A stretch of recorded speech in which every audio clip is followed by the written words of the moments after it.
Good evening and welcome to the Grace Talk. I am Gloria Gatson. Thank you for joining us today. What a joy to have Peg Lovesick back on the Grace Talk with John Riddell. Education plays a critical role in the life of any nation.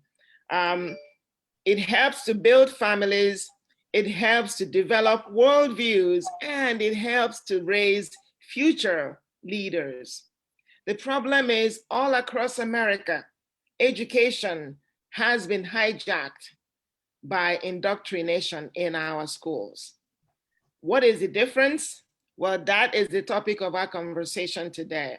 And my guests for this powerful discussion are John Riddell, Chairman of Faith and Freedom Coalition, Delaware and Mid-Atlantic, and Peg Lovesick. I'm going to read some of Peg's accomplishments. I am just amazed at what she accomplished. She is a mother of 6. That in and of itself is a huge accomplishment to raise 6 children. But she is the founder and chairman of Founded on Truth. She graduated magna cum laude from Clarion University in 1976 with a Bachelor of Science degree in special education and elementary education. Now listen to this. She served in the Reagan administration and she ran for governor of Pennsylvania. And guess what? She won 46% of the vote in the Pennsylvania Republican primary. You're listening to a woman who has breadth and depth in this area of conversation today. And it is a delight to welcome you, Peg and John, to this conversation. John, I'm going to kick it to you. Indoctrination versus education. So people are scratching their heads and saying, what are we talking about? Can you clue them in? Sure, but of course, Peg's the expert here, and she's going to really explain it so everybody understands in depth. Quite frankly, education used to be about giving the children the truth, giving them information about topics and helping them progress so that they can develop through the school year to get out of, when they graduate from school, high school, to decide whether they're going to go to college, to grasp what they're going to do, and how they're going to do it. But they will be prepared for that. That's no longer the case. In my estimation, the case now is we have to direct children to the path that we want them to take. We have to teach children the things that we want to teach them, even though they're not true or accurate, even though it's diminishing the quality of education.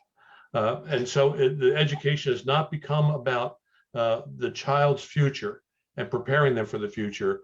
The education has become about what political agenda do we want to force the children to take, and how do we indoctrinate them so they'll take that path.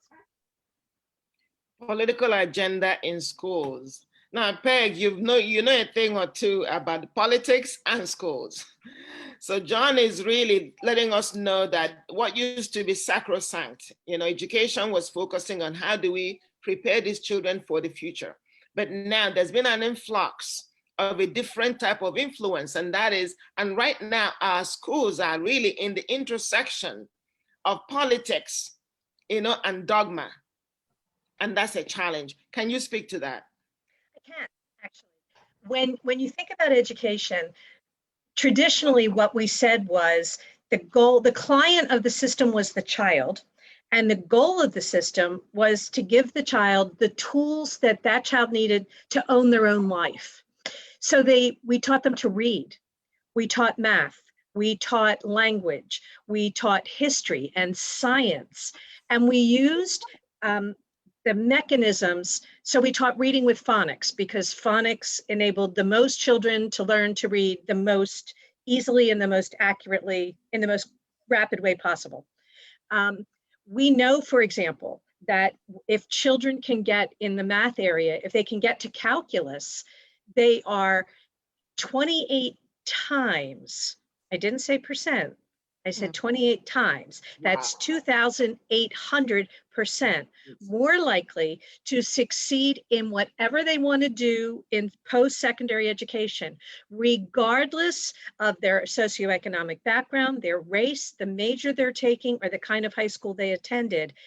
The higher you go in math, the more likely you are to own your life. And yet we are now looking at education systems that don't even include calculus as a goal. that lower math achievement by at least 2 years from what it was even a decade ago.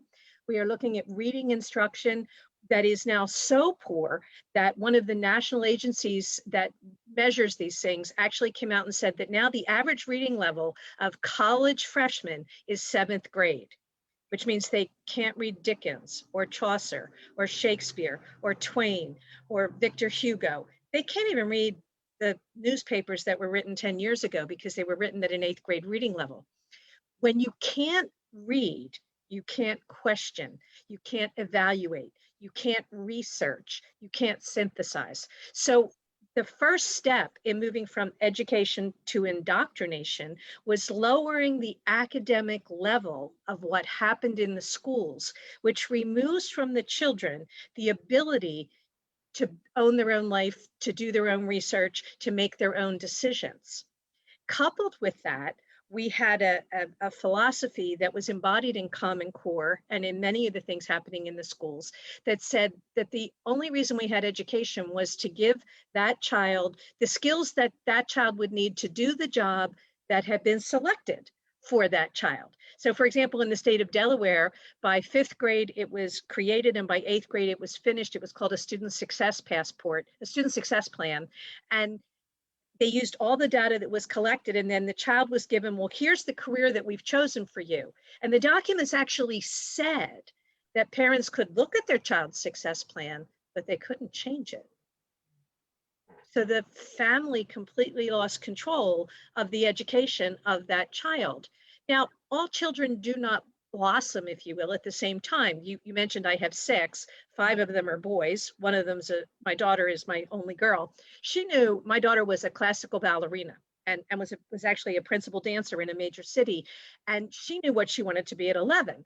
But my oldest son, he didn't figure out he wanted to be an architect until he was a junior in high school. Before that, his achievement was, to put it generously, mediocre. And he came to me and said, I want to be an architect. And I said, well, you don't, because you need a 4.0 to get into architecture school. And he went, oh, well, then I'll get one. And from that point forward, he did, because it was desire, not ability. He's very normal in the development of children. But if you're making plans for them when they're 13 and saying you're locked in, education got lost. See, the beauty of the American system said your past did not have to determine your future. So you had the ability to build whatever future you wanted. But at 13, you're still a victim more of your past. Yesterday is more in control than tomorrow, and yet we're locking these kids in. I was in Idaho, and I watched someone from the Department of Education talk about in front of the Idaho State Senate, well, by 13, we've got them on career paths. And afterward, I met with the education chairman of the Senate and said, so did you know at 13 that you wanted to be a state senator who was the chairman of the Senate Education Committee? And he went, well, no. So did you really want to be locked in at 13 to what? They don't even know what's out there at 13. You can't decide to be a physicist if you've never taken physics. You can't decide to be a chemist if you've never taken chemistry. So we're looking at a system that lowers the standards, limits the options, and basically says you are created, you are being molded to be what we, the larger sort of entity, wants you to be. Well, that makes it really hard for children from disadvantaged backgrounds to overcome that. This system would make it so that there will never be another Dr. Ben Carson, who went from slums to leading pediatric neurosurgeon in the world. That won't happen, because if you're locked in at 13, your past is the determining factor.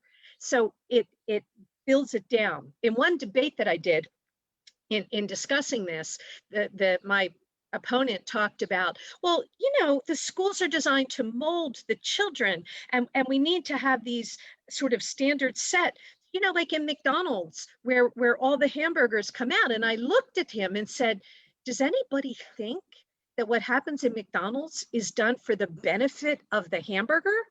No, the hamburger's the product, not the client. You mold a product to fit the needs of the client. Well, traditional education, the child was the client. And we molded the education system to open doors and give them opportunities. Now the child is the product. Well, then who's the client? And what are we molding these children to do? So the first problem is that we are seeing across the board a lowering of the academic standards that our children are being greeted with and challenged to attain.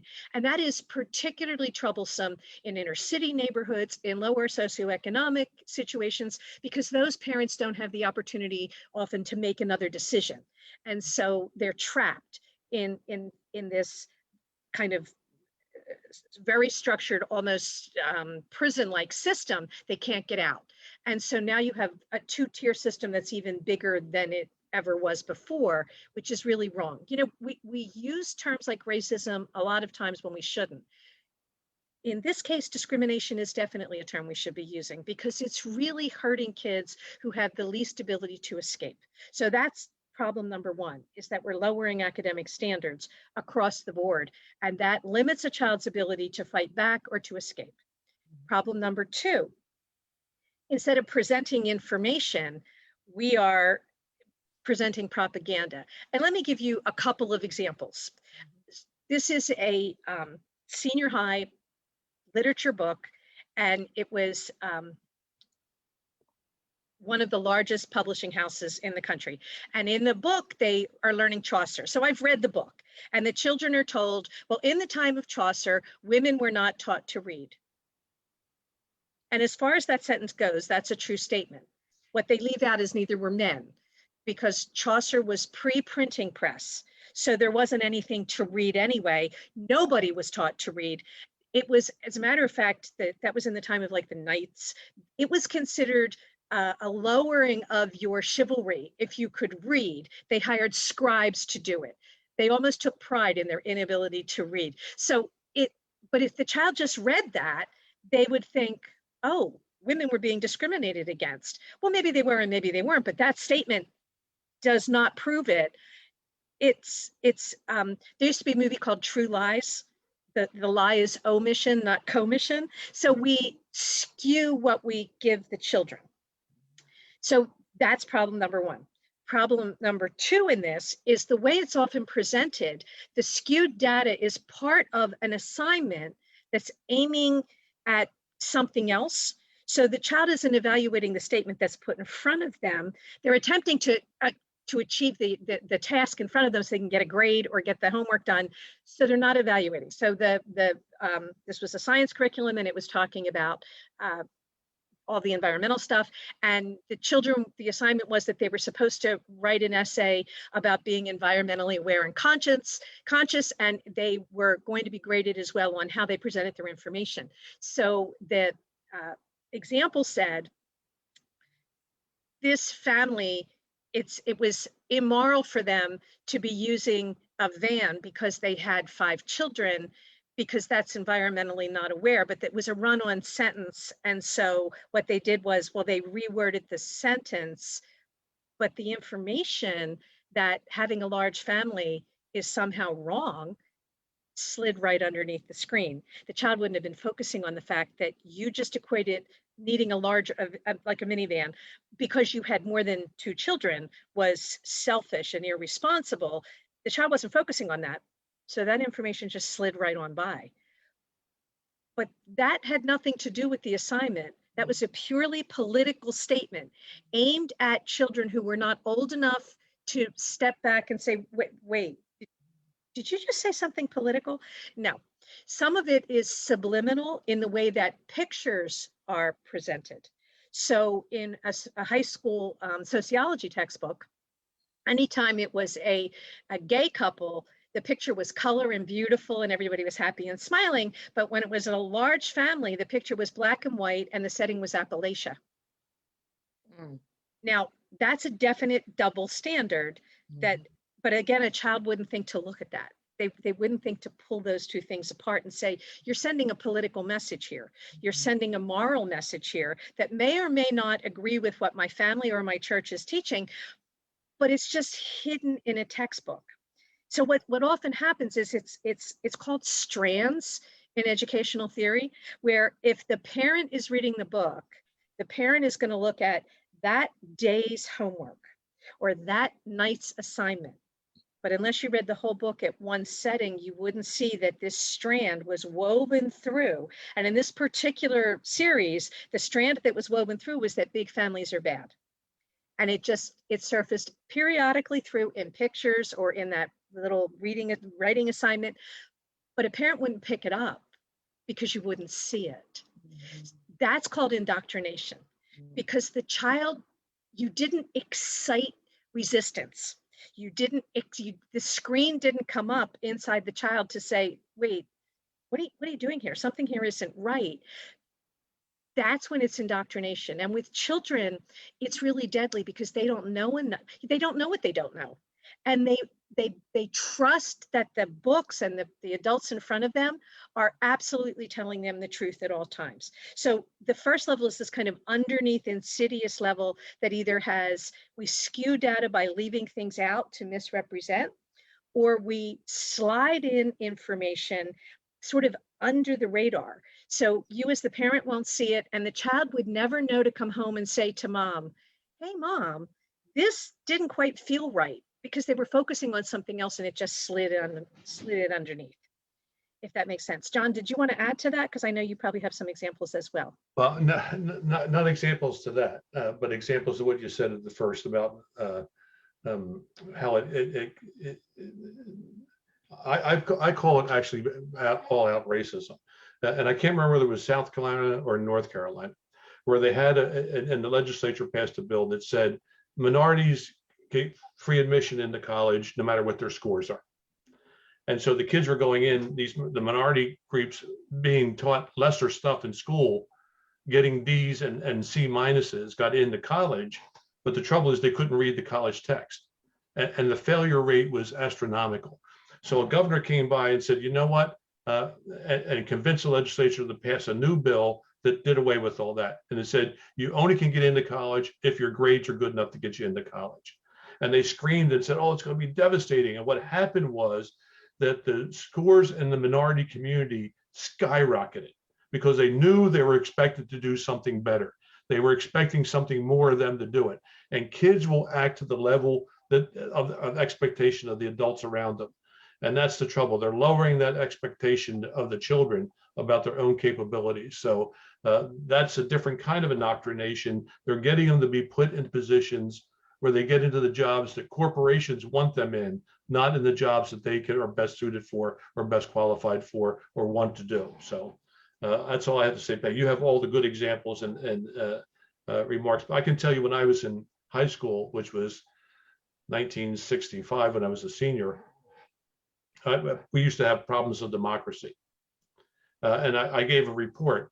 I'll give you two quick examples. I gave a report and the teacher said to me, I can't trust your report because you sound like a Republican. Now, take it that teacher. Now, I knew he was a liberal. My English teacher was also a liberal. But he came to me and said, John, you are a gigantic underachiever. But I'll tell you what, if you get an A on my final exam, I'll give you an A for the semester. And I got an A plus. And I went up there all proud and said, where's my A? He said, you know, I should flunk you because this proves to me that you've been doing nothing but goofing off the whole year. Is that how you want to be known? Is that how you want your peers to see you? And he taught me respect. He didn't care what political party I was. He didn't care about what my politics were. All he knew is here's a kid that has more potential than he's showing. And unless somebody holds him to the fire, his feet to the fire, he's not going to perform. We stopped doing that in our education system. We did. Sadly, what goes with that, so there's our first level of problem. Our second level of problem is that, especially with Common Core, what we're seeing nationally, the federal government is mandating that the children are, once a year, they have the tests, the state assessment. Every state calls it something different, and that's how they're evaluated. That assessment is often used to say, do you move forward or do you have to go back into remediation? It's often used to evaluate teachers. Does the teacher get to keep their job or does the teacher have to leave? The problem with those assessments is that all language to the contrary The federal legislation says that the assessments have to be what's called valid and reliable. Those words actually mean something. Like when I was in grad school, when you're a grad student, you are a slave. So I worked in the diagnostic clinic and we did all the diagnosis for the special ed kids for the whole region of the state where I was.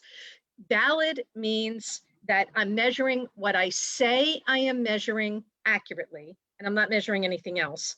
And reliable means every time I do this, I'm going to get the same result. So if I use my bathroom scale as an example, I love my bathroom scale. Every day I get on my bathroom scale and it says 110.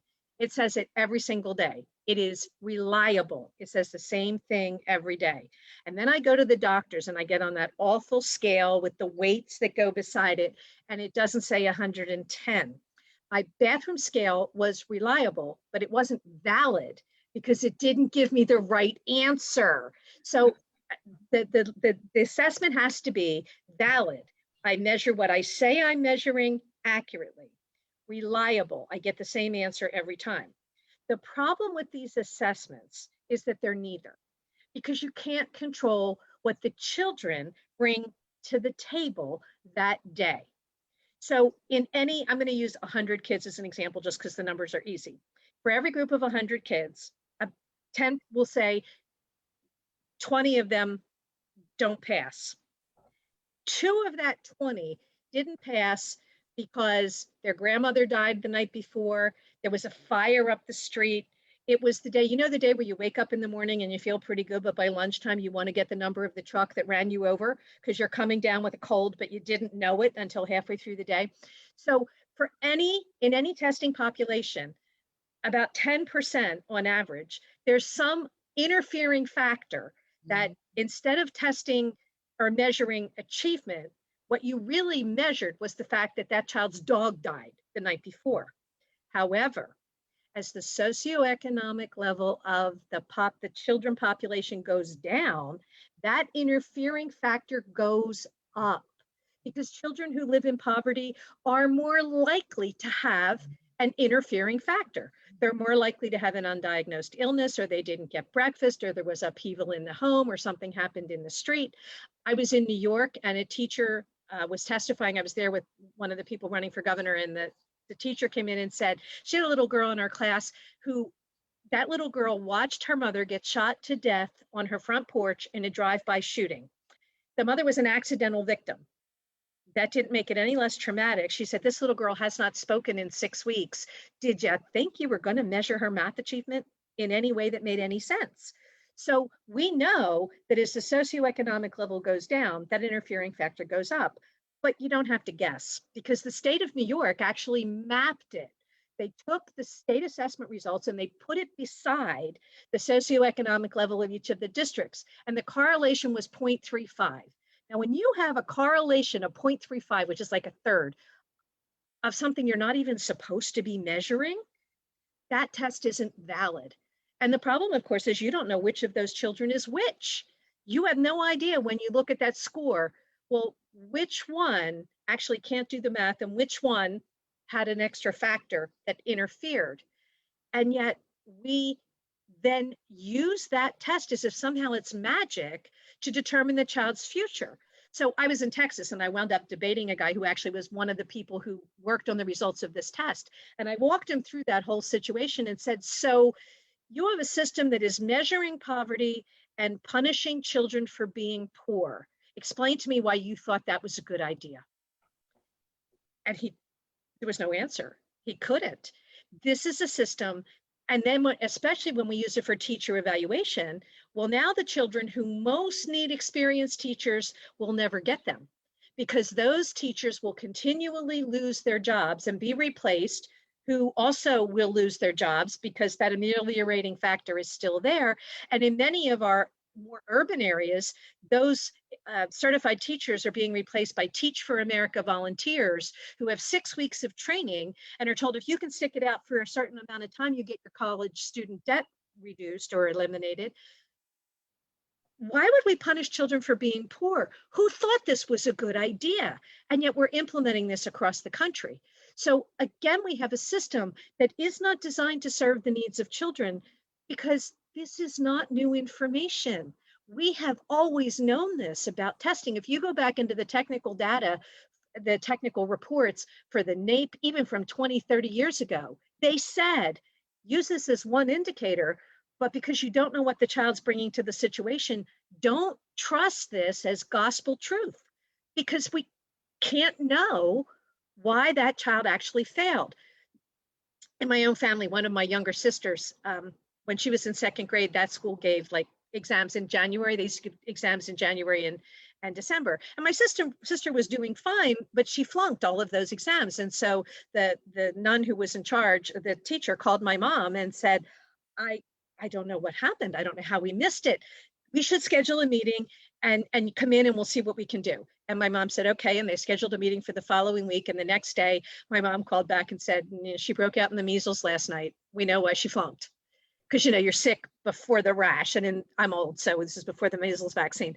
And so the nun was like, oh, we'll just throw those away. Those were meaningless. We were testing measles, not math. That's what we were measuring, that this little girl had the measles, but we didn't know it yet. But we're counting those tests as if they're magic. And then we're hurting children because of a test that we've always known was neither valid nor reliable. And so that's another level where you then make it harder for these kids to get ahead. You make it harder for them to move forward. You put them back in remediation. Well, where does that time come from in a school year? Well, sometimes it means they don't get to move into the next level of that subject. Sometimes it means we take away art or music or an extra history course or an extra enrichment course that they would really enjoy and would unlock a talent, and we just took that away from them. Again, that changes how the child's educational experience goes. It also changes how that child looks at him or herself. And when you convince a child before that child is 10 that they're stupid, they'll believe it for the rest of their life. And people who self-describe as stupid don't challenge authority. They don't resist peer pressure. They don't ask questions. They blindly believe and go with the group. They never stand up for themselves because they have learned that they can't trust their own judgment. So this system is insidious at so many levels because it destroys achievement and then it destroys individuality.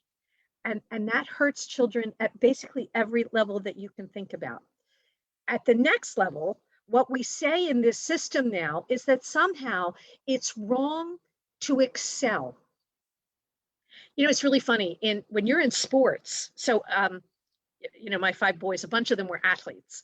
And one of my sons was a runner. And actually, he was one of the top 10 runners in the state of Pennsylvania when he was a junior in high school. He placed in the top 10. So at 16, he ran about a 4-minute mile. And the way that they measure that, it's like 4 minutes, 4.1234 seconds, because the next kid ran it at 4.1235 seconds. Like they take it down to the millisecond, how close they measure those things. Or if you've ever watched the Olympics with the swimmers, and they actually have the camera under the water for whose finger touched off of they have the sensor on the wall. So those swimmers know, stretch out your fingers to get it onto that wall as fast as you can. Or they just had, I guess they're doing the trials at Simone Biles, who's this unbelievable gymnast, just became the first woman to land a vault that up until now only a man, and most men can't do it, and she did it. But they measure it down to the 100th of a point. And yet somehow when we go to academics, we say it's wrong to excel. It's wrong to personally strive. It's wrong to reach for who you are or be the best that you can be. I believe it in one of the New England states, I want to say Boston, but I wouldn't swear to that. Too many white and Asian kids were in the AP courses, so we're going to eliminate them. Why? Why take away excellence? I'm looking at now professors coming out of colleges saying, well, it's really, it's racist to say 2 and 2 is 4. So we can say it's 5. We have now math books that say it's math by consensus. Now, honestly, I wish the bank would let me balance my checkbook that way. That would be like amazing if I could say, no, 2 and 2 is 22. instead of 4. I would love that, but no bank is going to let you do that. And if my son, who's the architect, he laughs and says, the building will still fall down if you don't do the math correctly, because it's not going to stay up just because you want it to. But we're saying it's wrong to be individually and personally excellent. And that is so insidious to children, because you make them feel guilty about achievement, about self-respect, about doing your best and then earning it. But funny, we don't do that in sports. We only do that in academics. But for most of our kids, sports is not going to be a part of their permanent adult life. My child, who was one of the top 10 runners, he's not a professional runner. He's an engineer. He does something else for a living. But academics follows you for your whole life. Why don't we want our children to aim for their own personal best and to strive for excellence? Again, because the goal is to be part of a group instead of to be you. But what we really want is for you to be you, which leads me to the next thing, that now we have an educational system that's all about labels. So instead of saying you're Susie or you're Johnny, we say you're and fill in the blank of whatever label you want to put in there. And then we divide them into groups and groups. And then we want all the groups to not like each other and to fight against each other. Instead of saying, no, you're an individual, you're a person. I just I have like a little podcast thing I do. And I talked about the fundamental question in education. It's the first question every education system has to answer. And there's only 2 answers, yes or no. Is there a creator? Yes or no. If the answer is yes, then you're a creation and you matter. And you matter because you were created in love, individually, by name. And you will forever change the universe because you will exist forever. If the answer is no, then you're a random accident and you belong to a government or whatever entity can assume control. And now you're just a label. And the more that we can divide people into labels, the more somebody has to be in charge of those labels and manage all of the back and forth and back and forth. If you're a creation, we respect that you have feelings. I'm, as I use the term advisedly, but I'm old. And I'm a grandmother. And so I've been around for a while. And we used to call it comportment. Comportment said, I don't really care if you like the little one sitting beside you in the chair, but you have to be polite to that person. That person is a creation just like you are. You have to treat that person with respect, and you should demand that you are treated with respect as well. Don't use that kind of language. You can't, just because you feel angry, you can't act out in anger. You can't step in front of them in line. You're going to be civil. We all like and dislike a whole bunch of people. But what we used to say was, you're entitled to your feelings. You're not entitled to act on them. Now we say, oh, well, whatever you feel. And then somehow we try to control feelings. If feelings were rational, we'd call them thoughts. They are by definition irrational things. And what we used to say is you use your mind to control how you act out the feelings that you have. Back when Reagan was president, I did a debate with someone else from the Department of Education. And he said to me, Peg, don't you want children to learn that democracy is better than totalitarianism? And I said, no. And everybody kind of froze. And I said, no, I want schools to teach it. But once I mandate that a child believe it, I have totalitarianism. He conceded. He actually stopped and went, yeah, you're right, you win. That's right. I mean, he was a very honest guy. We were friends otherwise, but that's what we're doing. We're saying, we're going to tell you how to feel. And telling you your feelings are the most important things. And I watched some of the riots in these universities. And I said to a friend of mine once, I often wondered what it would look like if 2-year-olds were as big as 20-year-olds. Now I know, because 2-year-olds don't control their feelings. They act out. 2 of my grandchildren are under 2. They're between that 1.5 and 2 stage where, they're learning that they can actually have a temper tantrum. And their parents, and I was babysitting one the other week, and she decided to start screaming and kicking feet, and they call me Mom. And Mom went, no. She sort of froze. I said, we don't scream at Mom. That's just not happening here. Oh, And she stopped, because that's what you do with 2-year-olds. You say, I understand that you're frustrated, but no, you can't bite somebody because you're frustrated. You can't kick because you're frustrated. We say you must control your behavior. But see, when you're a creation and you are an individual, you are yourself. And so out of self-respect, you want to control who you are. And because education said, we believe you're a creation, we're going to teach you that self-respect. And then we're going to teach you, you must respect and see others as creations as well.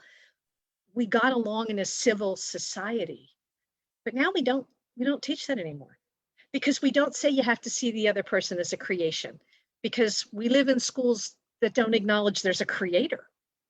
And whenever there's a contest between those who believe and those who don't believe, the don't believes win, which means the schools are openly saying there isn't one. It's not neutral. There is no such thing as neutral. You have to answer that question yes or no. And the schools always answer it, the public schools are answering it no, because non-belief always wins, which means if there's no created, you can't be a creation because there was nobody around to create you.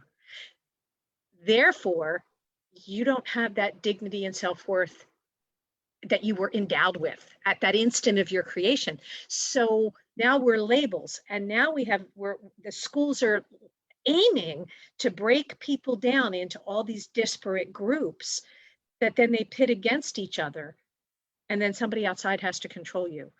That is deadly to a free society, because in a free society, people must govern themselves. And we used to teach our children that. We used to say, no, we're going to teach you the skills of self-governance because we respect that you're going to be able to get there. Now we don't even challenge them to get there at all. We take that away from them. So we lower academic achievement. We skew the information that we give them. In some cases, we out and out lie. We destroy their self-image as a created being and instead tell them that you're just a group member. You don't have value as yourself.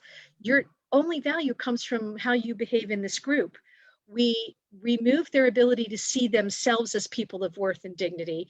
We let them think that we take away any ability for mental academic excellence, so they don't rise up above the group, they don't challenge, they don't question.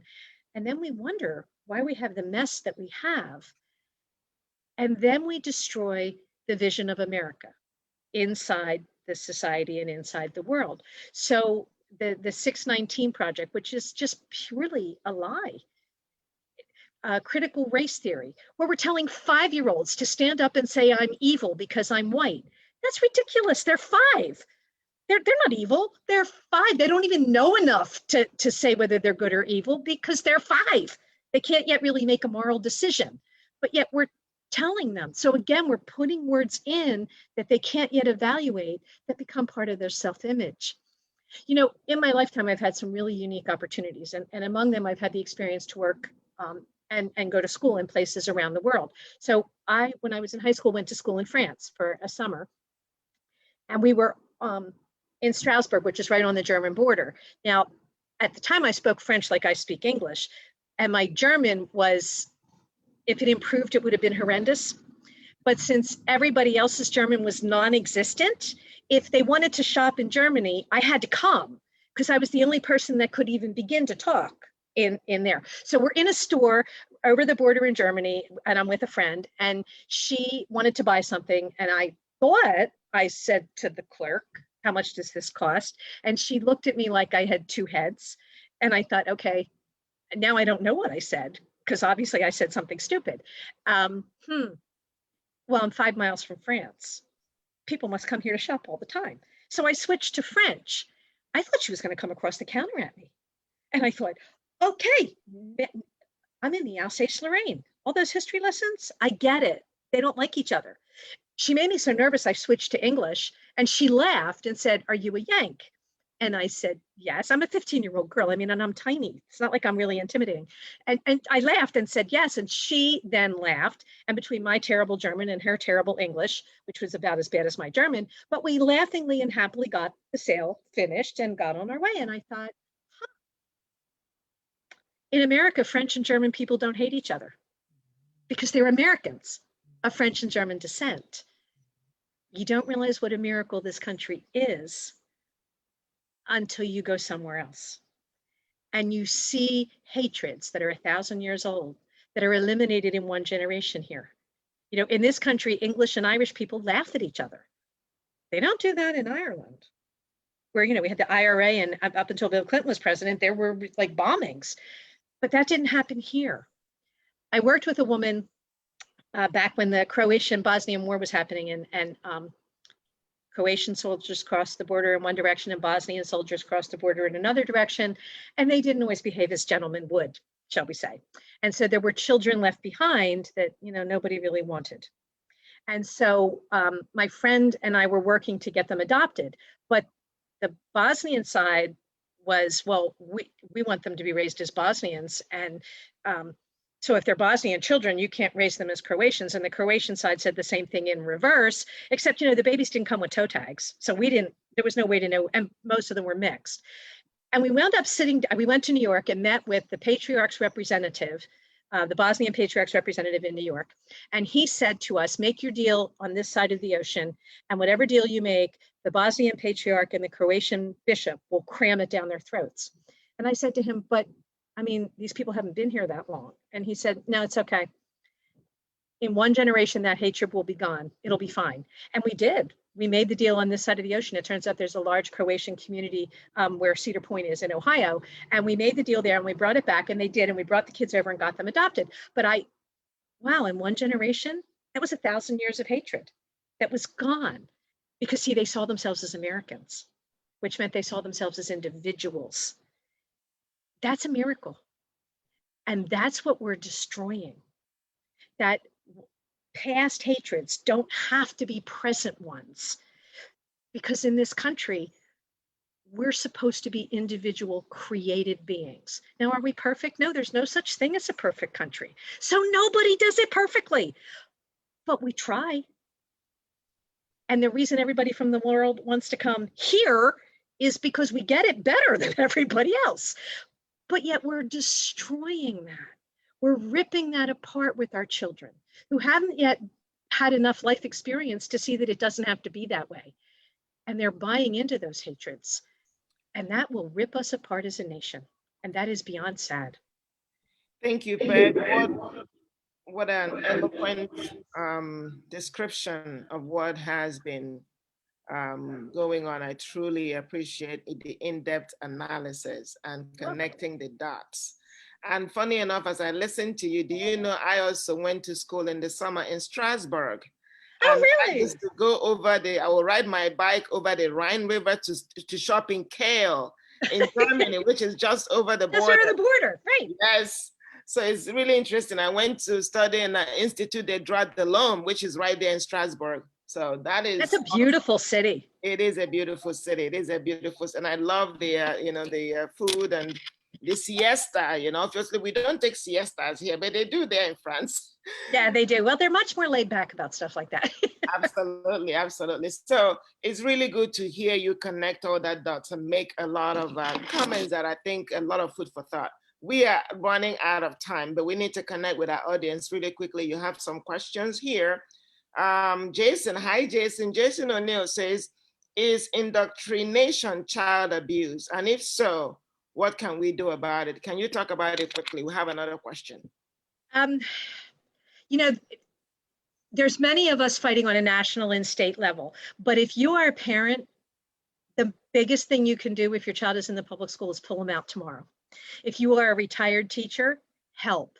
Down in, I believe it's New Orleans, there were a group of retired teachers that got together, and I think they used a church, and they said in one of the low-income areas, we know it's really hard for parents if you're a single parent and you're working, so we will teach for free, so it's not tutoring. And so you can homeschool because you have teachers teaching. So if you're a retired teacher, contact your local homeschool association and see if you can help. And if you're a parent, pull your kid out tomorrow. Jason, I answer your question in this way. Yes, it's child abuse because what they're doing is stealing the child's innocence. And once you take that innocence away, that child loses a lot, loses everything. And I was in an orphanage. All of us had the same thing. We were all under 10 years old. Our mothers put us in the orphanage because we were bad, and our fathers were dead. Now, we should have all failed, but we didn't because that school taught us about God, about how we were important. And that's what they're doing right now. Like Peg says, they're taking away their innocence and taking away their importance. Thank you, Peg and John. That's outstanding commentary. And I hope everyone who is listening to us, this should be sobering. If you missed this, you need to go back and listen again. Peg connected all the dots in a fabulous way. One more question for you, Peg. Hi, Carol. Carol says, how do our children even have a chance in this age? Lord, we need you in the education system, in the schools, in the textbooks, in the teachers, and in the classroom, or in the children. Okay, she wasn't asking a question. She was praying desperately. Yeah, she's right. And good for her. Good for her. That's right. Though, there's always, I always see God's hand acting. And the thing when, I've been doing this for a long time, and it used to be that parents looked at me like I had two heads when I said, pull your kids out. Homeschooling is exponentially increasing across the country. Parents really are stepping up to the plate and saying, no, these are my kids, and God entrusted me with their futures and their well-being. And I am so encouraged to see so many parents across the country step up and fill in that hole and say, no, I will make the difference. I will take control. There's an organization called the Homeschool Legal Defense Association. The membership is not very expensive, but I would advise parents who are looking at it, contact them.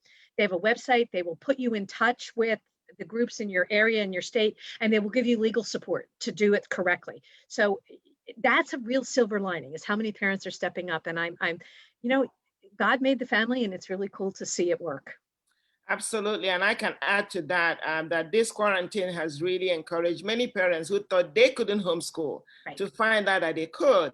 And in addition to the resources that you pointed out, I also know that some local churches here in Delaware have the kind of a homeschooling co-op association where the kids go to that church on one day in the week, and they have experts teach them the different courses. And then the other days of the week, they work at home. And my daughter has several friends who are doing that, and it's excellent. But if you are still in the public school, it doesn't mean that you can't do anything. You can stand up against indoctrination in the school by getting involved. I personally have had experiences with that. I've fought with teachers and said, my child is not reading that book. I don't care what to think. And then they said, well, because we're trying to broaden their minds. And I told them, no, that's not what you're doing. If you have only one book for the entire grade, that is not broadening their minds. That's indoctrination. And that book goes against what we believe, what my family believes. And I'm not going to let you from your home bring your values into the life of my child through the book that you recommend. It is either you bring another book, or we're going to go further with this. And every single time, the school has capitulated and brought other books. And many times it's my child that's the only child that's reading a different book because I said no. I said no to Harry Potter because it was magic. My child is not going to read Harry Potter books. Absolutely not. And the school had to go back. So there are many different things that parents can do. I'm encouraging parents who say, I can't homeschool, but you can be involved because you are responsible for your child and God gave you that child. We are out of time. Sorry, John, did you want to say something? I saw you sit up. We're about to. No, I think it was a great conversation. We had the experts say it because I'm not qualified to say it. So thank you, Peg, very much. You're welcome. Absolutely, Peg. We had a fabulous time, and you just did a fabulous job. And anyone who is listening, please go back and review this, and please share this because parents need to hear this. And Peg is a national expert in this area, and the expertise and the value that she brought today is really immeasurable. Thank you for being on our show today, Peg. Thank you, John. Thank you, everyone, for joining us on Facebook. Join us again next week. For now, good night. God bless. And may the Lord God bless you.